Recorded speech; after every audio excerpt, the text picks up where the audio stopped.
Өткөн айда бул эки технология дөшалары бири-бирин физикалык кармашка чакырышкан. Ал тамашабы же чынбы түшүнүксүз болчу. Бирок Meta компаниясынын Threads деп аталган жаңы тиркемеси Twitter үчүн өтө олуттуу атаандаш болот. Ал Twitter өлтүргүч деп аталды. Мындай тиркеме ишке берилгенден кийинки ойлорум. Демек, алгачкы эле ойлор бул жөн гана Twitterге абдан окшош, куюп койгондой окшош экен. Бул жерде бир гана канал бар окшойт.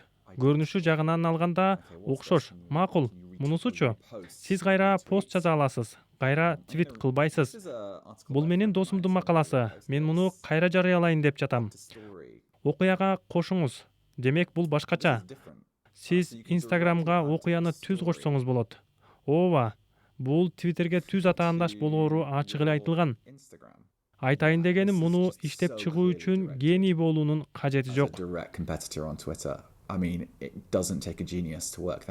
Бирок бул Twitterдин көчүрмөсү болгону менен эксперттер аны абдан жакшы көчүрмө экенин, бул Илон Маск үчүн көйгөй болушу мүмкүндүгүн айтышууда. Менимче ал тынчсызданса керек. Сиз абдан тынчсыздамаксыз. Анткени бул анын платформасы үчүн чыныгы маселе. Бүгүнкү күнгө чейин чыныгы атаандаш платформа болгон эмес. Менимче ал мындан да жакшыраак боло берет. Ошондуктан аны бул тууралуу канча адам айтып жатканы жана канча адам колдоно баштаганы тынчсыздандырат деп ойлойм.